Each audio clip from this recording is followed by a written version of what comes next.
sebagai mahasiswa Turki ya khususnya, menurut saya itu kita bertanggung jawab untuk lebih mengedukasi kembali gitu kesalahpahaman orang-orang di Indonesia sana.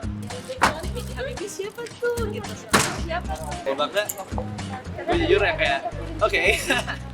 Miskom informasi ya? Enggak. Oh nanti nggak ada sensor.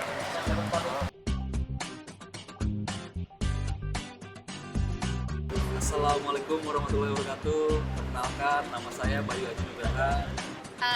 Namanya Eidel, dipanggilnya Edel. Halo, nama aku Ahmad Karisma.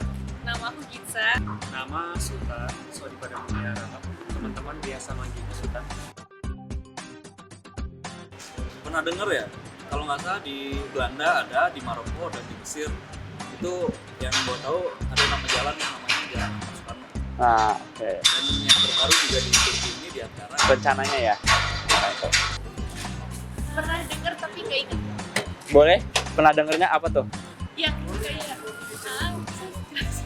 Kayak misalkan kalau nggak salah di Mesir sama di Maroko tuh ada nama jalan yang namanya Soekarno. Terus di Belanda itu juga ada, itu kan kayak gitu bukan? Nah, namanya Fatmawati atau Kartini. Habibie juga ada kan? Nah, iya.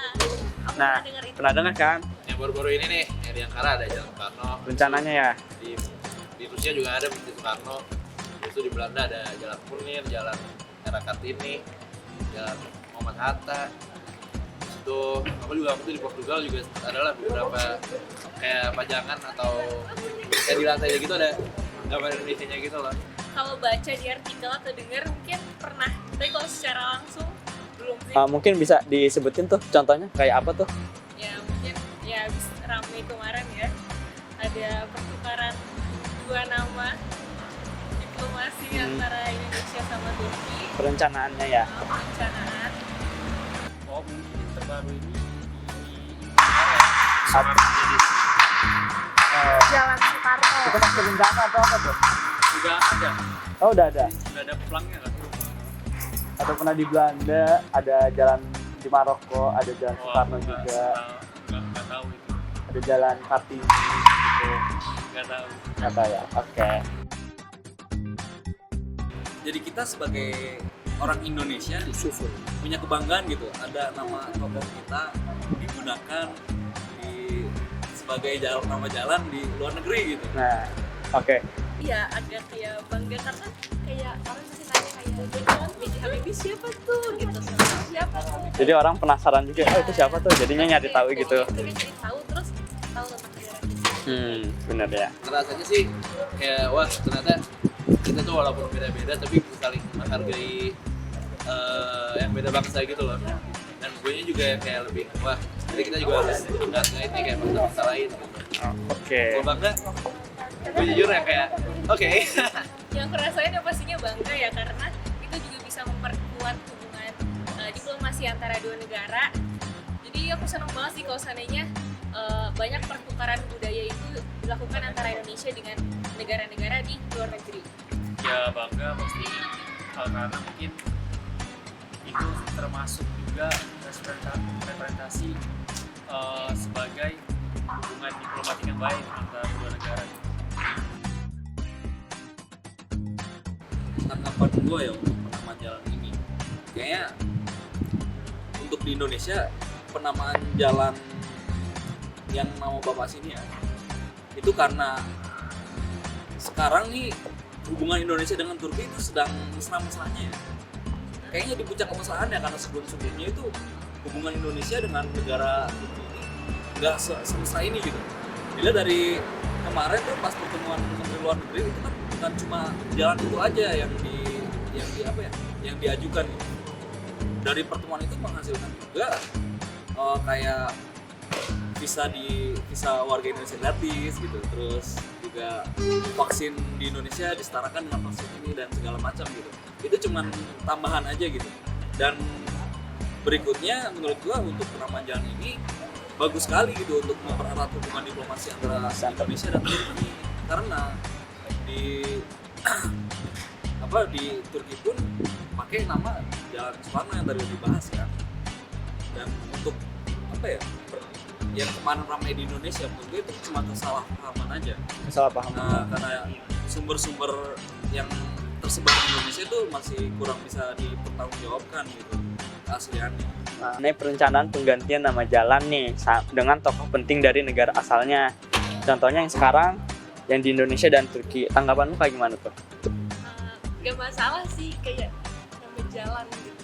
Dan pernah dengar juga kali ya beberapa juga ada pro dan kontranya nih tentang nama jalan ini nih. Nah, itu tanggapan kamu gimana tuh? Gimana ya? Gimana?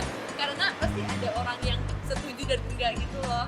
Kayak pastinya ya. Iya, kayak dan pasti akan selalu kayak gitu enggak sih? Walaupun Kalau kayak gitu. mau seberapa berpengaruhnya orang tersebut di negaranya atau di negara lain juga. Iya, betul. Oh, karena ini kan kalau tahu aku kan emang direncanain untuk diplomasi juga ya, dan itu yang nentuin nama jalan di Indonesia itu orang Turki, dan sebaliknya jalan di Turki juga itu yang nentuin orang Indonesia. Jadi harusnya dia saling menghargai lah. Kayak udah banyak loh di mana-mana itu kayak nama jalan atau hal-hal yang berkaitan dengan itu bisa dihargai lah. Oh, kalau menurut kontra, kalau menurut aku sih ya pasti ada pro dan kontranya ya. Cuma ya kita harus ngerti gitu loh, kalau yang nentuin nama jalan di Turkinya itu orang Indonesia, sementara jalan di Indonesia itu yang orang Turki. Jadi harus saling menghargai. Kita bisa lihat di mana-mana di luar negeri pun kayak nama jalan yang ada tokoh Indonesianya itu mereka bisa menghargai, dan kita juga bisa menghargai kayak pendapatnya orang Turki, mereka pahlawan gitu.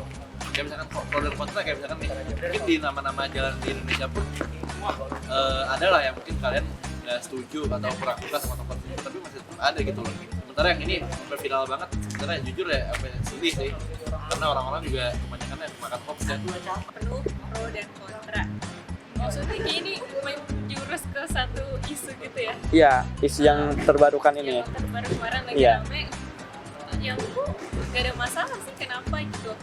Ya mungkin lebih ke apa namanya, karena orang Indonesia tuh banyak yang apa ya, sensi terhadap ini gitu. Menurutku juga di sisi lain kurangnya literasi juga, dan juga apa namanya, sebenarnya aku nggak bisa nyalahin pendapat orang-orang Indonesia in general, karena emang penulisan sejarah yang ada di Indonesia terkait hal itu emang kayak gitu. Jadi wajar aja kalau seandainya tanggapan mereka tuh kayak gitu. Gimana sih anatomi mbak?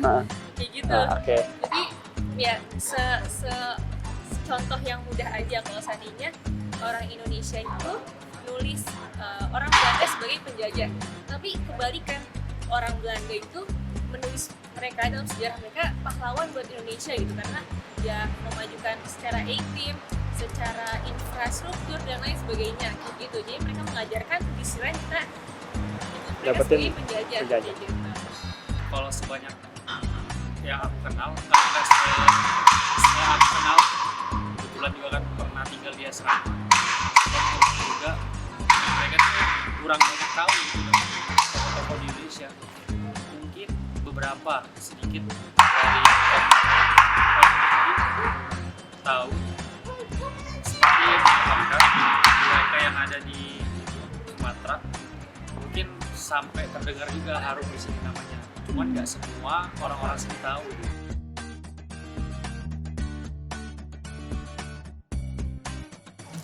Caranya itu ya kembali ya kita perkenalkan gitu. Kayaknya juga istilah maksud ini kan masih baru juga ya. Nggak baru juga sih, kayak udah sekitar 4-5 tahunan yang lalu gitu terkenal. Nah, kita perkenalkan gitu ke masyarakat, ada loh fenomena seperti ini di dunia gitu, bukan cuma di Indonesia. Ada kesalahpahaman gitu. Konflik ini kan artinya ya apa namanya, kebenaran yang sebenarnya nggak benar gitu, tapi dianut oleh banyak masyarakat gitu kan, Disebarluaskan gitu. Nah, disebarluaskan dalam masyarakat. Ya jadi teman-teman itu yang kita ya yang tahu itu bertanggung jawab untuk memberitahu teman-teman yang belum tahu di Indonesia. Dan sebagai mahasiswa Turki ya khususnya, menurut saya itu kita bertanggung jawab untuk lebih mengedukasi kembali gitu kesalahpahaman orang-orang di Indonesia sana. Karena banyak orang-orang Indonesia tuh tahunya kan cuma dari sumber-sumber mungkin Yang masih belum kredibilitasnya masih kurang. Nah, kita sebagai mahasiswa Turki ini yang belajar langsung di sini, belajar tentang ya apa sih Atatürk itu gitu. Ya harusnya kita beritahu gitu ke Indonesia agar kesalahpahaman ini tidak semakin menyebar luas gitu. Menurut aku ya kayak harus beneran ngedenger dari dua sisi gitu loh, kayak cerita orang aja gitu loh yang kita dengar. Kayak misalkan kita ngelihat jeleknya, cuman kita belum pernah ketemu sama dia, terus yang kayak jadi kita kayak jelek gitu loh. Jadi yang kepikiran jeleknya aja terus gitu. Jadi kita harus kayak tahu baiknya juga apa, jeleknya juga apa, jadi baru kita bisa nyimpulin sendiri. Jadi, Bahwa fakta ini bener nggak sih atau salah gitu ya. bukan karena kedoktrin omongan orang lain gitu doang. Jadi harus benar dicari dengan benar-benar ya kayak arah permainnya gitu. Iya. Sesuai observasi dan riset lah ya. Nah, Tapi kayak cari sendiri. cari sendiri gitu. Benar. Oh my god. Jadi sebelumnya gue juga mau nggak tahu kalau mungkin gue sendiri pun mungkin masih kena bosrut gitu lah. Kalau kenapa sih untuk mencegahnya itu ya kita harus lebih ya jangan baca berita tuh dari satu sumber doang gitu. Misalkan ada di WhatsApp atau di grup kalangan kalian berita, coba lihat juga dari kalangan lain itu kayak gimana. Karena kalau algoritma itu kan ngaruh banget ya buat jadi sumber berita kita kayak related videos, related berita gitu ngaruh banget. Jadi kita tuh sebenarnya makin terkotak-kotakan gitu loh. Jadi kalau bisa dicampur-campur lah, misalkan kalau di Instagram kubu ini sama kubu ini semuanya lu follow aja gitu. Jadinya lu nggak cuma dapat berita dari satu sumber, banyak sumber lah, banyak referensi kalau mau tahu kebenarannya gitu. Oke deh. Kayak dari aku sendiri sih lebih memilih yang kayak wah daripada banyak sumber. Kadang-kadang kalau misalkan berita yang aku nggak concern banget, ini nggak tahu sekalian nih. Buat aku sendiri sih mungkin lebih banyak apa ya, arashtama gitu ya sebelum kita beropini, dan tanya juga dengar dari sisi dua arah, biar hal-hal yang hoax itu tuh nggak dimakan mentah gitu aja gitu, biar tahu faktanya kayak gimana dan nggak termakan hoax. Jadi ya dengerin dari dua arah sama banyak baca. Kalau menurutku di perintah Al-Quran kan ikro artinya membaca, bukan sekedar membaca tapi juga menganalisis, mengobservasi, mengkaji gitu. Sebenarnya fenomena ini apa sih yang terjadi, nggak langsung mengatakan itu bahwa itu hoax, bahwa itu sempat juga tuh bahwa makam ini juga ada baunya, ada bau bangkainya. Tapi sebenarnya kan kalau kita melihat literasi sejarah juga banyak perspektif gitu. Dan apa yang terjadi di kurikulum negara kita itu sesuatu yang nggak diceritakan gitu di buku pelajaran kita. Nah makanya pentingnya dengan membaca artikel, membaca jurnal, membaca ya yang berkaitan dengan itu atau bertanya kepada ahlinya